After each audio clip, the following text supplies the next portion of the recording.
Danse guerrière, danse de réjouissance ou de puberté, rivalise d'originalité à l'espace CP1 dans la commune de Yopougon.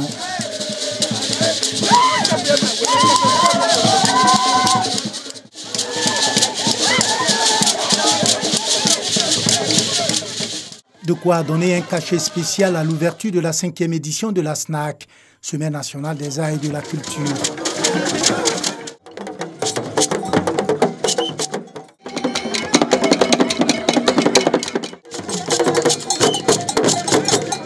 Plateforme d'expression prisée des festivaliers. Nous avons décidé de présenter cette danse au concours national des danses traditionnelles pour montrer la diversité culturelle du peuple blanc à Touba. Nous sommes venus montrer notre danse, le Louara du Burkina Faso à Yopougon. Tant d'énergie, de génie et de talent pour promouvoir les arts et la culture africaine au grand bonheur des spectateurs. Ça fait vraiment plaisir que nous, on se retrouve, on est retrempés dans nos cultures. Ça a été l'occasion pour nous de renouer avec notre culture. Il y a longtemps, on n'est pas parti au village. Donc voir toutes ces danses de terroir, ça fait vraiment du boum au cœur. Initiée par le Club des Amis de la Culture, la Semaine nationale des arts et de la culture bénéficie du soutien des autorités. La Semaine nationale des arts et de la culture, le rendez-vous des cultures, est la célébration par excellence et la construction du socle des mémoires des peuples qui composent la Côte d'Ivoire. La SNAC, tout en s'inscrivant dans sa tradition festive, veut nourrir l'âme, l'esprit et le cœur des publics fortement ouverts aux vertus de la scène, du charme et de l'élégance traditionnelle. Exposition d'objets d'art, concerts de musique tradie moderne et concours culinaires vont marquer la 5e édition du SNAC 2019.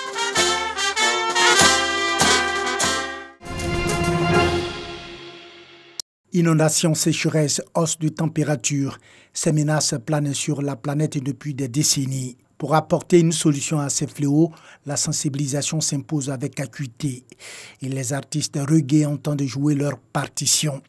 D'où la tenue de cette conférence publique sur le réchauffement climatique en prélude à la 4e édition de Yop Reggae Festival. On ne parle même plus de réchauffement climatique, on parle d'urgence climatique parce que la planète est menacée.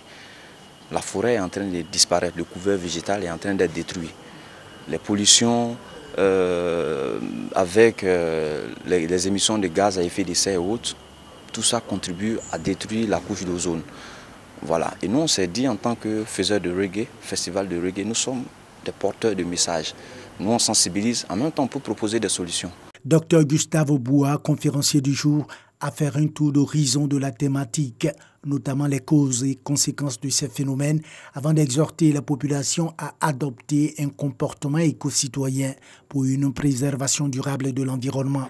Il faut changer de comportement, il faut faire fi des énergies fossiles, il faut se tourner de plus en plus vers les énergies renouvelables comme le solaire, comme l'éolienne, le vent et aussi comme la géothermie. Donc il y a beaucoup d'alternatives qui nous sont aujourd'hui présentées par les nouvelles technologies, ce qu'on appelle les technologies vertes, les technologies qui n'émettent pas de gaz à effet de serre. Cette conférence qui s'inscrit dans le cadre de la 4e édition de Yop Reggae Festival a été précédée d'une visite guidée dans le parc national du Banco. Le volet festif de cette 4e édition du festival se tiendra du 13 au 14 août prochain. Plusieurs artistes sont attendus à ce rendez-vous culturel qui vise à faire la promotion de la musique reggae. 20 jeunes du district autonome de Yamoussoukro formés au mécanisme de la paix et de la cohésion sociale. Après la formation, ils sont présentés à la population. La formation s'inscrit dans le cadre d'une campagne de sensibilisation sur la paix et le renforcement de la cohésion sociale. Il s'agit de permettre à la jeunesse de s'approprier les mécanismes traditionnels de gestion des conflits dans leur communauté, notamment l'utilisation des alliances interethniques. Nous allons être amenés à alphabétiser des populations et en même temps profiter de leur parler de l'importance de l'alliance interethnique dans le règlement des conflits. Cette alliance ethnique va permettre à la Côte d'Ivoire de pouvoir évoluer. Au niveau de l'éducation nationale, on pouvait effectivement inclure dans le programme de notre enseignement, je crois que ça allait aujourd'hui amener la jeune génération à pouvoir comprendre et à pouvoir s'apaiser pour ne pas qu'il y ait des échauffourées entre nous. Le programme de consolidation de la paix est une initiative de l'UNESCO. Cette organisation internationale veut apporter sa contribution au renforcement de la paix. Ces mécanismes traditionnels, comme vous le savez, c'est vraiment un outil qui promeut l'entente, la cohésion sociale dans les différentes communautés. Et l'UNESCO a jugé bon de revenir à ces fondamentaux, de sensibiliser les jeunes pour qu'ils soient aujourd'hui des ambassadeurs de paix, des ambassadeurs de cohésion sociale, pour qu'on puisse contribuer ici à consolider la paix en Côte d'Ivoire. La campagne de sensibilisation au processus de paix et de la cohésion sociale de l'UNESCO va sillonner 8 localités du pays et prendra fin en 2020.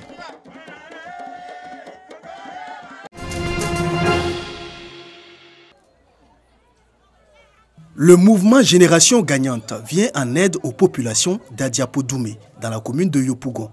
Lors de l'installation de son bureau local, cette organisation a fait des dons de bâches et de chaises. Plusieurs actions de développement sont en cours de réalisation selon le coordonnateur GG des villages Atchan. Au niveau de la santé, nous sommes en train de préparer pour livrer dans les différents villages et briller les médicaments. Et au niveau de l'éducation nationale, nous sommes en train de préparer à livrer des tables-bancs, de 600 tables-bancs qui ont été offerts par le Premier ministre Amadou Gon Coulibaly.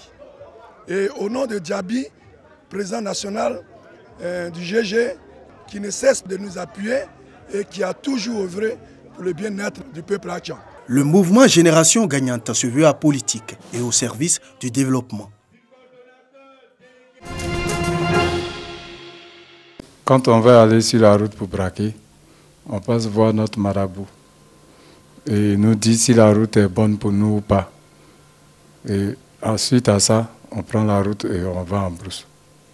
Cette fois-ci, le marabout a vu le contraire. Le gang a été trahi. 3 individus présumés coupeurs de route appartenant à ce gang spécialisé dans le braquage de camions de cacao sur l'axe San Pedro-Sassandra ont été arrêtés par la brigade anticriminalité de San Pedro. Au début, selon eux, ils étaient allés pour détourner un camion de cacao. Et il n'y a pas eu de camion de cacao. Ils ont décidé de braquer certains usagers avec qui ils ont apporté des motos, et des téléphones et de l'argent. Le marabout, ici en débardeur blanc, un pantalon vert, a été également mis aux arrêts avec tout son arsenal. Et à ce jour, nous avons pu appréhender 3 bandits qui ont déclaré qu'avant de partir sur le terrain, ils partaient consulter chez un marabout au quartier Zimbabwe. Donc nous avons aussi, sur instruction du parquet, nous avons pu mettre aussi la main sur leur marabout.